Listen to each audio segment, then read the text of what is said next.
We are live. Share the video out so we can get as many people on in this discussion. It is going to be a good one. The Lord has really, really been um, just doing a whole lot in terms of understanding and enlightening us on so many different areas on Talk About It Tuesday. So this is just going to get even better, and I believe that. All right, anyone else? We have about 1 minute. We will be getting started. 1 minute. If you have any questions, tonight's topic is parents and healing for the whole month of April, but we are talking about specifically normalized dysfunction. Normalized dysfunction. So if you have any questions for our counselor, Mr. Tara Sanders, please go ahead and have those questions. You can go ahead and drop them in there if you're thinking about it. If there's a question that just was on your mind that you want to ask, go ahead and put it in there. But as we are talking about situations, go ahead and put the questions in there as we are talking about it. All right. It is 7:05, and I know we have people joining us from, like I said, Facebook, YouTube, and Instagram. Thank you so much. If you are joining us this evening, say hello. Let us know who you are. We want to welcome you to a very special Talk About It Tuesday because it is my birthday. So I am so excited to be here. And we have our guest, Mr. Tara Sanders. We're going to let him introduce himself. I'm going to introduce him and then let him tell a little bit about himself. But first, I want to remind everyone of our mission. Every time we get on, I want to remind you that Light It Up TV's mission is to give children a voice, teach them how to use their voice in a positive way to impact their schools, their families, and their communities. So this is not just, and I say this all the time because I want you to share it out. It's not just for the parents that have children in that age group, but it is for any individual, mamas, daddies, aunties, uncles, Gigi's like myself, papas, anyone, godparents, anyone that has any involvement. Thank you, Sister Katrina, with children in that age group. This Talk About It Tuesday is for you. All right, so I've already done that. We have a special guest here, Mr. Tara Sanders, and he is a licensed professional counselor, and he actually counsels children. He's going to let us know the age range of the children that he counsels. But as we are talking about parents and healing, I really felt led that we needed to bring someone on that is a Christian professional counselor that's able to give us some detailed insight in a different aspect of parents and healing. So, Mr. Tara Sanders, thank you so much for joining us on Talk About It Tuesday. Yes. Tell us a little bit about yourself. So thank you for the introduction and thank you for having me. So I'm Tara Sanders, and like you mentioned, I am a licensed professional counselor. I'm also a licensed professional counselor supervisor. I supervise newly licensed counselors and graduate students, and also a licensed addiction counselor.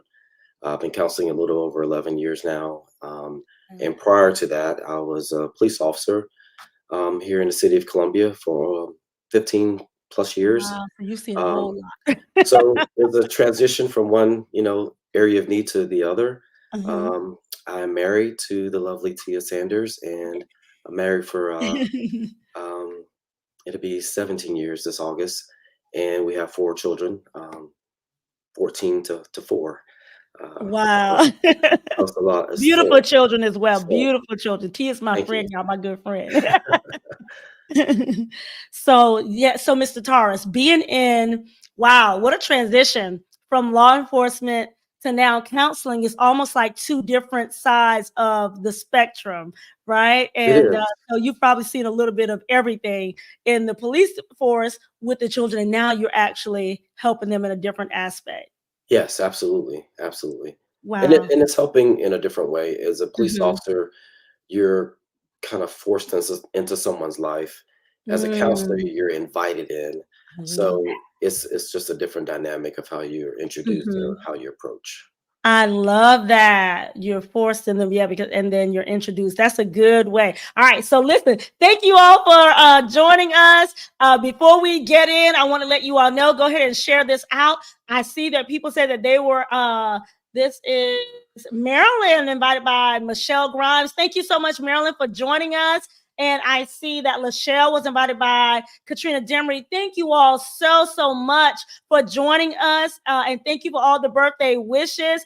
We are going to jump right in, okay? So our topic tonight is for the whole month of April, we're talking about parents and healing and how can parents heal while parenting. And this came from a discussion that from before when we were just talking about our children and being healed, Mr. Taurus, and the discussion came about saying, well, what about the parents that are actually parenting the children? And that's when we had a lot of feedback from parents saying, hey, let's do something about for the parents and being healed also. So the question we talked about, how can parents heal while parenting? And then now you brought up the issue, the topic, normalized dysfunction. I've heard this before, but I'm sure you're going to give me a little bit more insight. I can't really give you like a specific definition. So, can you tell us what normalized dysfunction is and how does that play out in the lives of kindergarten through fifth grade children? And when you're talking about families and parents and parenting. So, we get our foundation from our family of origin, Mm-hmm. and children aren't able to choose the family or the parents that they get, Yeah. and there is already a pattern or cycles that are already in existence before a child comes into the family or the relationship, if it's a marriage or if it's Mm-hmm. not a marriage. And sometimes we become conditioned to our way of functioning, and it doesn't isn't aware of it being problematic. Mm. So there's two things that I kind of look to gauge things, and that's functionality and healthiness. And if there's an issue in one of those areas, then I kind of like really address and explore it with people and families if I'm dealing with a family. And a lot of times we kind of like, okay, this is the way it's always been. This is how my mother did it. This is how my grandmother did it. This Yeah. is how my people did it. And we don't understand, okay, but what's the reason for doing that? And is that really helping? Is that really working? Mm-hmm. And some people will say, well, no, it's not, but I don't know another way. This is the way I do know. Mm-hmm. And it really hasn't been a problem, at least for me, but Yeah. maybe it's been a problem for other people. And I think it is, also relevant to understand that, all behavior is learned. And it's Mm-hmm. not necessarily what we're taught. It's what Mm-hmm. we witness, it's what we experience, what we're exposed to, and what we're Wow. conditioned to, throughout our environment, through our relationships. And there's Mhm. things that we just pick up through those observations, through those experiences that we end up repeating, imitating, and normalizing. And Mhm. I think it is also fair to say that normality is not an indication of good or bad. It's just Okay. a relative description of the situation. So, okay, so, can you explain that for me? When you say normality, because I might look at something and say, "That's not, healthy," but when you say it's not good or bad, it's a difference between healthy and unhealthy versus good or bad. Is that what you're okay. Well, see, when we talk about normal, we usually assign it to something that's good. Mm, But normal could be also a consistency of something bad or unhealthy as well. it's true. So it's really a pattern, A and pattern. and it doesn't necessarily mean it's good or bad. It's just whatever the situation relative to the situation, that's what it is. Mhm. So that's why dysfunction can be normalized, like functionality can be normalized. Mm, And so, you know, when we kind of look at it, okay, this is normal because this is what I'm used to. This is what right. familiar to me. And therefore that's why it doesn't kind of light up as a problem. And would you say that Because as you're talking about like patterns and something that we're used to, whenever you're counseling, now do you counsel, let me ask this, do you counsel parents and the children or So just the children, or how do you do that? so it's a combination of both, Mhm. and it just depends on the dynamics. Okay. It just depends on the parent if they're receptive, or if or I've had parents like, "Hey, just fix my child," Wow. and really don't want to be involved, and so I work with that too. But I try to incorporate How would parent. you do that? Like if there is, and I think that was the question when we were talking about how initially when we were talking about giving children a voice, and which we were talking about them being heard and understood, right? Sure. And one of the things that um was discussed, especially in the schools, is that you see a child who's acting out or being mean, and that child, even though it's unfortunate that they're doing that to another child, but because they don't have a voice. No one is giving them a voice to be heard or understood at home. And the guidance counselor was saying that, but when they see the parent and the parent has to come up, then they say, oh, but this is where the child has learned this behavior. As you stated, right? The behaviors are learned from different environments, from what they've seen and heard. So, is it possible to help the child without helping the parents? Oh, Like if a absolutely. parent comes and they say, uh, because the child has to still go back in that environment, right? But they don't have to go back with the same mindset. Mm, okay. And so Okay. there is a power of, exposure. And when you've only been exposed to one alternative, that's all you Mhm. know. Mhm. But then when you have an experience of another alternative or other alternatives, Mhm. you then have choice. Wow. And so that is one of the things that, I help with all clients, not just children. Mhm. But with the child, they don't know that they have choice or options as alternatives, because they're used to like, okay, this is it, this is how it is, or this is how Mhm. I have to be, or how I have to show up. Right. And some of that is, you know necessary in moments where they need to survive or they need to cope in certain situations. Mhm. But when you're not in those environments where you need to survive or you need to cope, you just need to be. But you don't have that as an option. You don't think of that as an opportunity or have a permission to do that. Right. So because this is all you've seen and you've doing it this way. All right, you all have heard this. This is the question that we've been asking. So we talked about, and heard Mr. Taurus just said that it is possible. Hi, Henrietta Sims. Thank you so much for watching. If you are just joining us, our topic is normalized dysfunction. Is it possible? How can parents heal while parenting? And we were just talking about how is it possible for him to counsel and help the children without helping the parents. If you have any questions, please go ahead and drop them in the comment section. Any comments, any question for our host, for Mr. Taurus, for our counselor, drop them in there. So I see that Katrina Demery says, and I have something that I want to ask. I've experienced parents degrading children, and although it's shocking to me, it appears to be normal to the parent as well as the child. How do you approach the situation to break that behavior? Oh wow, and that's a very difficult one because that's probably the more common one Mm, is a child's perception of themselves that's offered by other people, and that's the argument. So that's the argument that hasn't been argued against.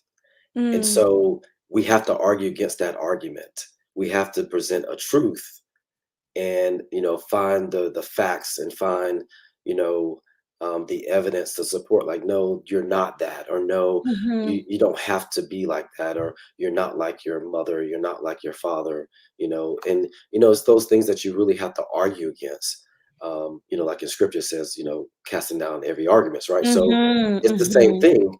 Like, Right. a lot of times there's arguments that don't go challenged. And so when you said we have to, and I love that, we have to get evidence to support, to let the child know that is not, even though they've been told this, even though they've heard this, that is not who God says that they are, right? That is Right. not who they actually are. Where are we getting the evidence from? Where's that From them. from And them? that's where, there is the creating the safety and the space for a child to show up and be okay being there as themselves. And once they do that, you begin to see things, and then you begin to call it out. You begin to acknowledge and confirm, what you see that the counselor I'm speaking as, Mm-hmm. and say, "Well, I see this about you," or like, "Hey, what do you think about that? Do you like that?" Or I see Mm-hmm. that, when you talk about that, you spark up, or you smile, or something positive Mm-hmm. happens, right? Mm-hmm. And so all you're doing is really um, getting the truth out of them, but you're Wow. confirming it, and that creates an argument, Mm-hmm. which is the real argument anyway, but Right. it's not the one that's really being echoed or being, Mm-hmm. you Mm-hmm. know, broadcasted. That's good. So it's almost like a reprogramming. Well, of course, Right? That is of that what it's course, that's what it's yeah, like reprogramming them. And I'm sure it's easy for them to gravitate back, as we said, to what's normal, what has been their normal. But the goal is to continue to speak life, sure, to sure. continue to speak what the so that they can develop a positive image instead of what Katrina was saying, a degrading image of themselves. That the picture begins to change. Is that what happens? Is what I'm thinking, that the picture begins positive reinforcement. That's right, Katrina. The picture begins to change how it looks to them. Is that right?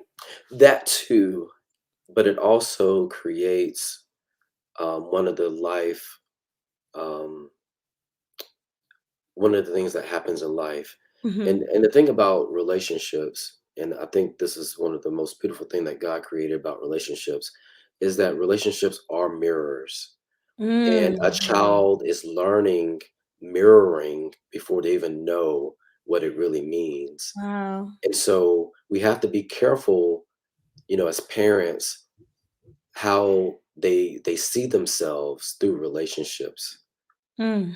because what will happen, and what usually happens, is they will, for example, if they have a negative, perspective of themselves, or something negative has been kind of like repeated and rehearsed. Mhm. And so when they get into another, a non-family like relationship, they project that degraded image as a mirror.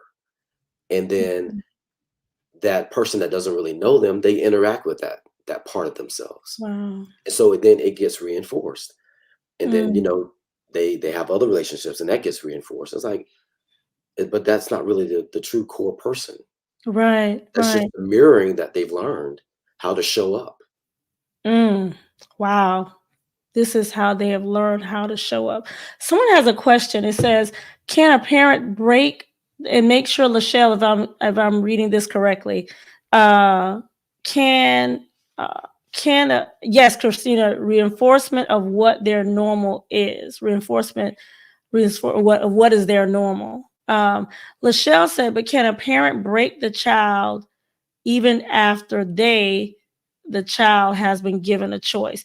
Lachelle, I want to make sure I'm understanding that. So you're saying that once counseling has begun and we are talking and giving the child the positive reinforcement to help them see themselves the way that they're supposed to see themselves instead of that negative aspect, you're saying, can the parent come back and break the child after they've been given that choice? Is that your question, Michelle? I want to make sure. Correction. Okay. Put, if you can type it again so I can make sure. But when you talked about the mirroring, uh, Mr. Sanders, that goes back to one of the things that I was sharing with how and this is like not in the terms of normalized dysfunction, but in the terms of mirroring how children, they develop that before they even know. Um, oh, she said that's what she's saying. Okay, we'll go back and answer that question before they Mhm. even know that that's what mirroring is. But can children actually pick up like your own emotions and feelings and mannerisms? Can they pick up on those things? Uh, and actually take on those things like from the parent, even if the parent is not saying that, but the way the parent actually behaves or treats them, they may not actually say it, but can the child pick up on the emotion of it, or the facial expression, or what's behind the way they're treated? Is that possible? Oh, absolutely. All of that is true. And I'll even go a little further. It even happens before birth. And what we unfortunately realize is that a lot of experience start in the womb. And, for example, a female that's pregnant, that's in a like a abusive, you know, physically or psychologically relationship, Mm-hmm. and her body is highly stressed.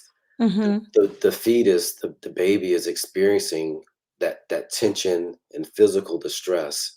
And so you think like, obviously I have 4 kids, so watching my children and my wife's belly, seeing them Mm-hmm. move, and then when you touch the belly, the child, Mm-hmm. kind of responds, and Mm-hmm. sometimes the child calms down. So when you think about when there isn't that bonding Mm-hmm. or child, that even in the fetus, and Right. what they're experiencing is all this tension, this high stress. And so they Mm-hmm. come out in the world and experience it in a different way, because Wow. the mom is probably, traumatized, or, emotionally and mentally Mhm, mhm, abused by all of that. And mhm. so it's hard for her to even being a healthy parent, Wow. because she's got her own stuff she has to deal with. And so we find a lot of children um, having emotional issues, and we say, it's after birth, but usually it starts before that. We have evidence it starts before that. Wow. In the womb. And is we I've heard this before, but the way that you're giving the scientific background, like this is actually what happened, the studies, like wow, like it's not just whenever they get out. So it actually even begins beforehand. The child can feel what is going on, the disconnect, Right. even while they're even in the womb. We're talking about, I know, Gloria, we're talking about normalized dysfunction. So give us an example, Mr. Sanders. What would that look like in real life? If you all have any questions, we're talking about normalized dysfunction, and then we're going to ask him the question, how can parents heal while parenting? Um, so yes, I know everyone is there. They're like surprised. I know the fact that you're saying that it starts in the womb, and how that is an important factor whenever from the beginning, like even before that child even his birth into this world. Is like they may, if that disconnect is there, then Well, you have to also think that leads about, you to another that leads to another question, like how do we, if it was there doing their, how do you repair it afterwards? So many questions. Go ahead. but when you think about, like, I have 4 kids and all of them have a different temperament. And Mm-hmm. sometimes, like, okay, what was my wife going through with this child? Or, what was Mm, going on in our life with this child? Because, yeah. like, they're completely different. Uh-huh. Um, Uh-huh. and Wow. sometimes it can be explained in that way, like, what was the state of emotions and what was the state of your mind while Wow. you're pregnant? Because that does, kind of create that foundation of temperament. And sometimes our kids are just kind of reacting out of that Hmm. environment. Wow. Environment in the womb and outside of the womb. Right. Man. Okay. So I want you to tell us, if you all have any questions, drop them in there. We have the counselor here. Drop them in there, because as he's talking, I'm getting more questions, but I'm going to stay on track. If we have time, Mr. Doris, I want you to answer like if they are born with the disconnect, like is it how do we get back on track? But let's say the question I want to what does normalized dysfunction look like, and like give us a scenario. Can you give us a scenario of what that may look like? Of maybe a situation that you may have dealt with? So, oh goodness, I have so many different examples. I would say because I deal with a lot of boys Mm-hmm. of single mothers or divorced mothers, um, Mm-hmm. and I think one of the things is, and I was my mother was single growing up, so I can kind of relate to this as well. Mm-hmm. Um, when children of a single parent, and it's different for genders, I will say too. Mm. Um, they become parentified in some shape or form. So for the boy, especially if he's the oldest, he will become what we call the man of the house. And if it's the oldest daughter, she will become, like the second mother or the second, you Mhm, know. mhm. And sometimes that is taking on responsibilities and roles that is not appropriate for the age. Mm. And so what that ends up doing is it causes a level of anxiety or worrying about things that really aren't their Mhm. responsibility. And, Wow. and so what they tend to do is they become caretakers, they become enablers, they become rescuers, Wow. um, and they don't really take very good care of themselves. Mm. And Wow. and it's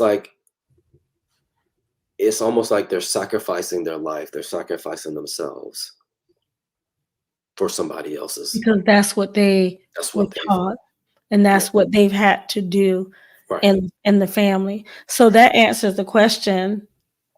That answers 2 questions, because the question is, what are the effects on the children whenever I know Gloria, and Lachelle, like, what is the effects on the children? So when there is one of the examples, normalized dysfunction, and I've seen the child in my classroom that's always that I have to say, no, you do your work, and they're always trying in my first grade class. I've Mhm. seen it. When you said that, oh, Katrina, that's good. She said they miss the innocence of childhood. I've seen the child in my class. And how many of you all have seen a child like that, or know of um, a child like that, where I've seen where I give the assignment out to the class, but she's going around making sure everybody else is, Right. taking care of all of the other children, and her work goes lacking. And then when it's time to turn an assignment, her work is not done because of the fact that she's been so concerned. And I said, "What have you been doing?" "I've been making sure this person has that." "Well, no, I need you to." But and that's where so it not only plays out in the home, it plays out with them at school as well. Wow. And then the other, social, relationships as well. It's Mhm. not just confined to one area. Right, it's not confined to one area, so this carries over into a lot of their, if not all, the majority of their relationships and that they have. Um, so wow, that is so true. I wanna go back to Lachelle's question, but can you put Gloria's up there, her comment? "That has been our culture to make the oldest child responsible for everyone else when mom or dad is away." Wow. I want to address the question that was asked earlier about Yes. can a parent break the child even after Mhm. they have been given a Yes. choice? And I would say that does happen, um, and it's kind of hard to explain it uh, because I think of people kind of with this analogy. If we're all like a glass jar, we all have different thickness of the glass, and some Mhm. of us have a thicker glass, and some people have a Mhm. thinner glass. Mhm. And we don't quite know why a person has a thicker or thinner glass. We just Yeah. know that that's just how uniquely different we are. Right. And some kids are, most kids are resilient, and we hear that a Mhm. lot. Um, but unfortunately, there are some kids that, and some people that just don't recover, even when there is an alternative and there's been, a choice that has been presented.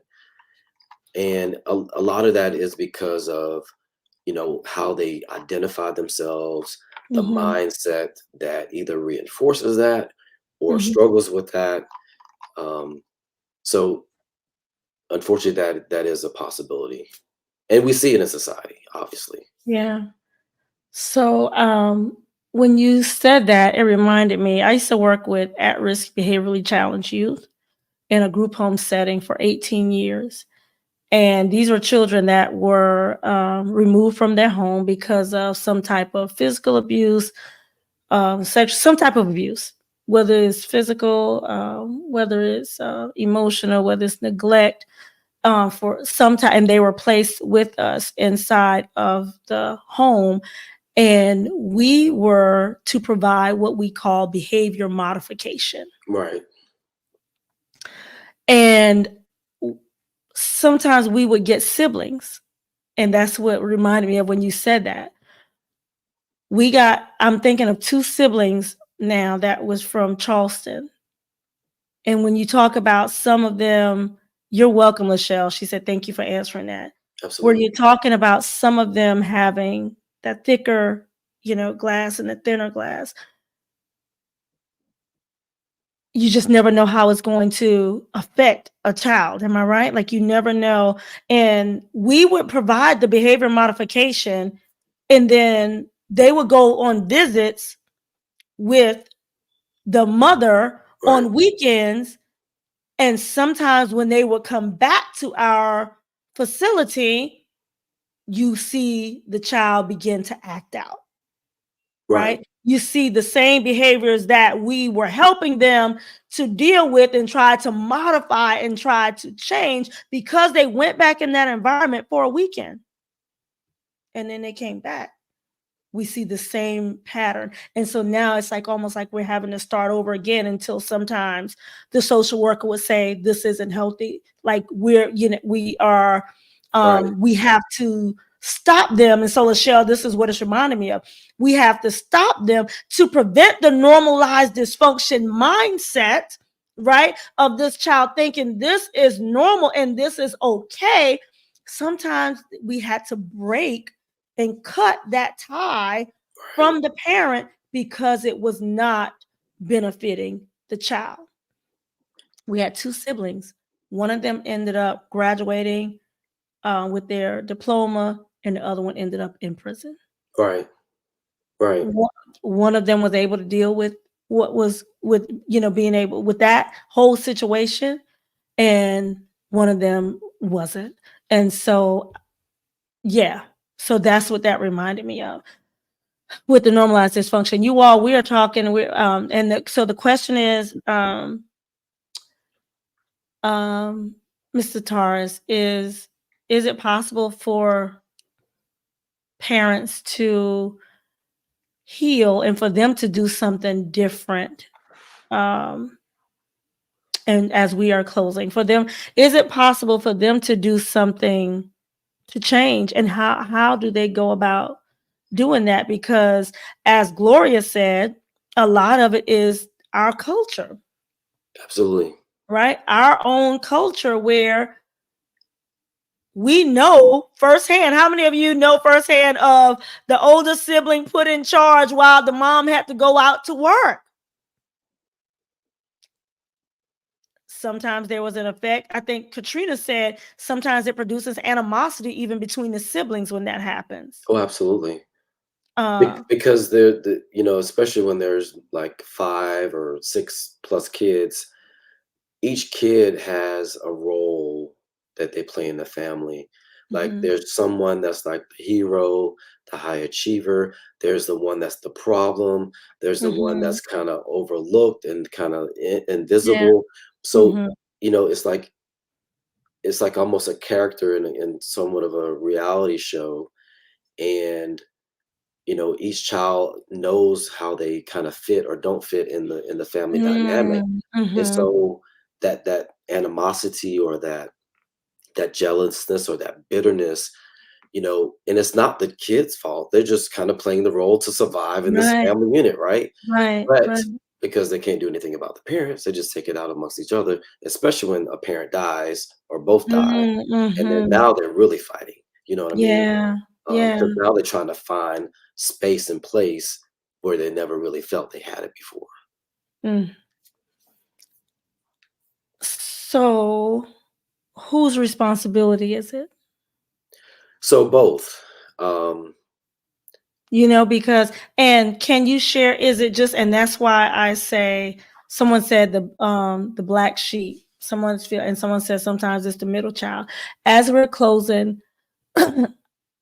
I'm thinking about like whose responsibility is it? That's why I often say sometimes, if the parent is there, it takes a village. If the parent has sure. some things going on, there's should there be a village? Like, when we see it, do we overlook it, or how do we go about without that parent? Because sometimes if we see things and we try to intervene, that parent's going to get defensive. Like, who do you think you are coming in, uh, Right. trying to change things in my household? Because to me, it looks right. Right. Oh, Okay, absolutely. Absolutely. so what do we do? Thank God for my village. Yes, yes.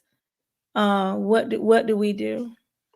So Or whose responsibility is it, should I say? so I say both because it's for young children, they don't necessarily have the means to seek out the therapy or the healing. Mhm. So it's definitely up to the parents at that point. But unfortunately, we know, well, from my experience, a lot of people don't get healing and counseling until their adulthood from their childhood issues. Mm. Like 99.9% of the time, I have to go back to people's childhood to really root out where the origin of things started.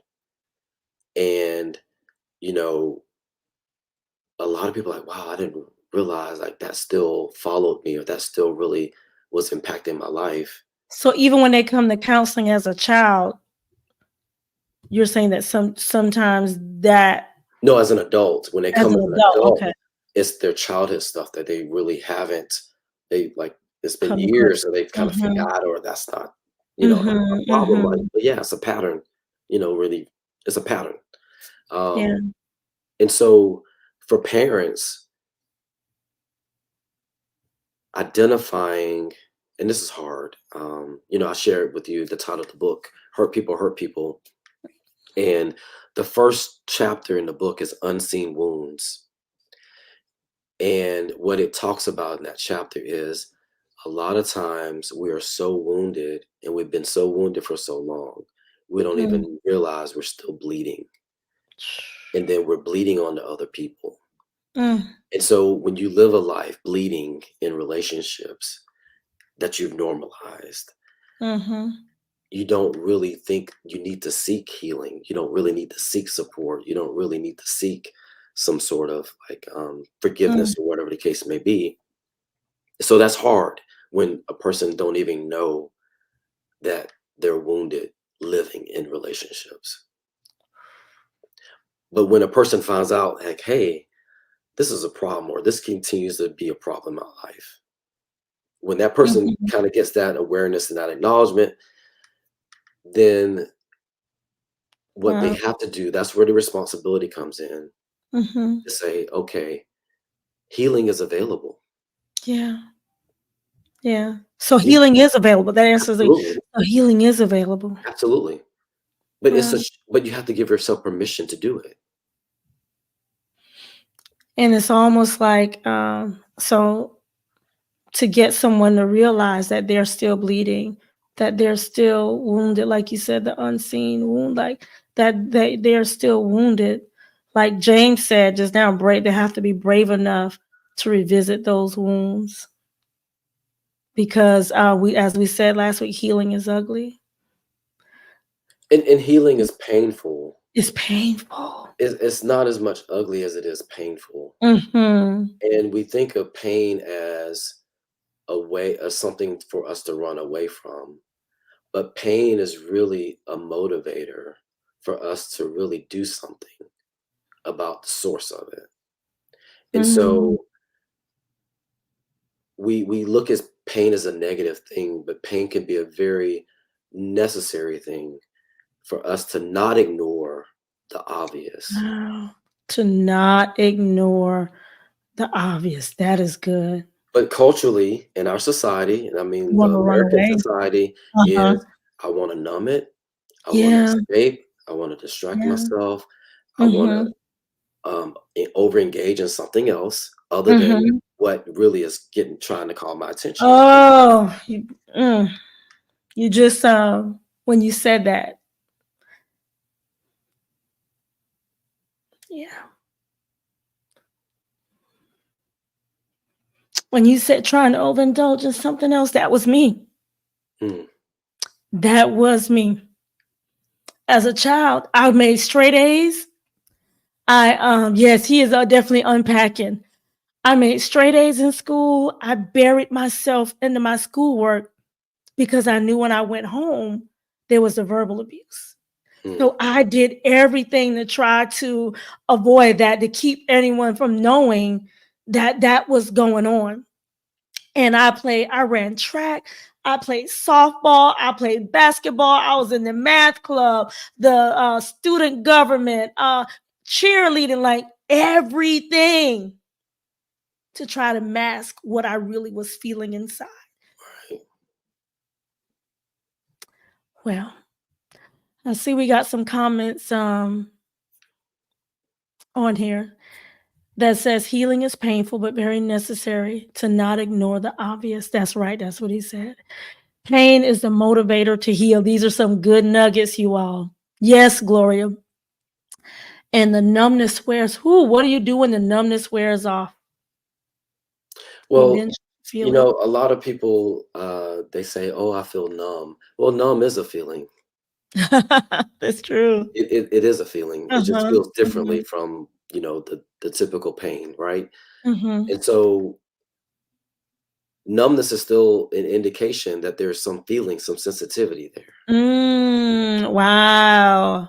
But Wow. when you're calloused and when you're hardened and you don't Mhm. feel anything, or what we call apathy, that's the worst place. When you feel Mhm. nothing on one side or the other. Mhm. Mhm.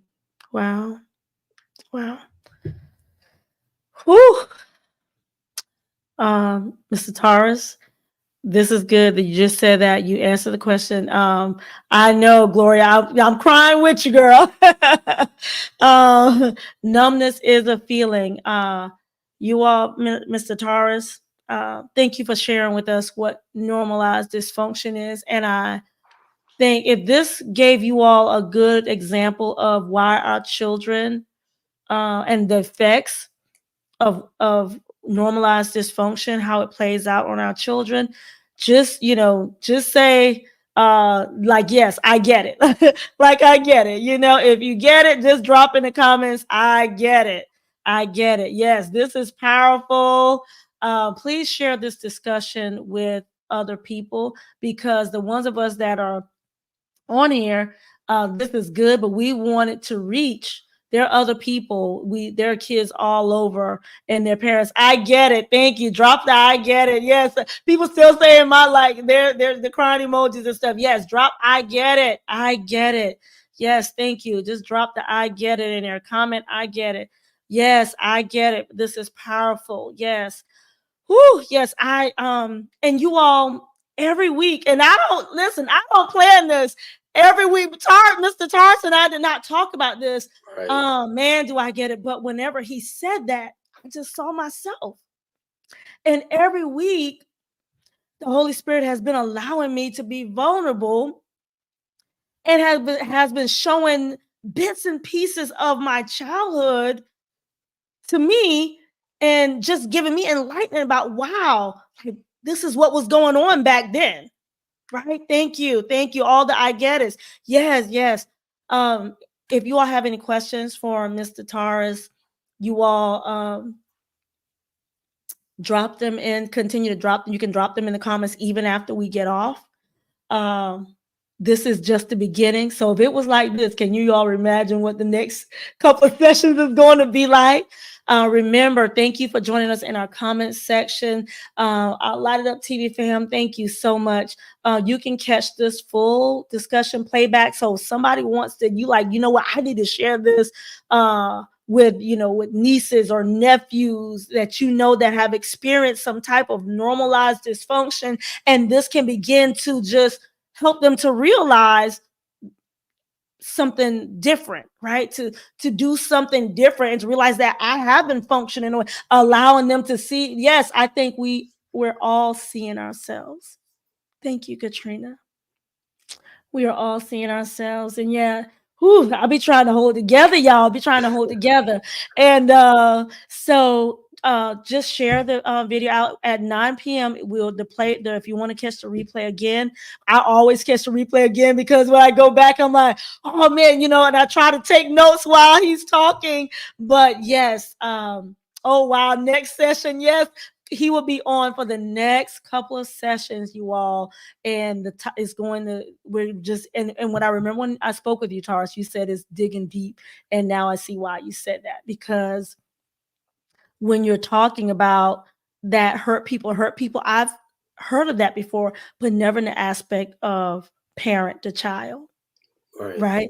We always talk about just other linear relationships, but not that vertical relationship between the parent and the child. When you talk about hurt people. So thank you all so much for joining us. Remember, it is my birthday, and so for my birthday, I'm doing a giveaway, and all you have to do is share the YouTube channel, tag 2 people to subscribe, and tag Light It Up TV as well, so that we can get as many people to get in on these discussions, you all. Thank you so much.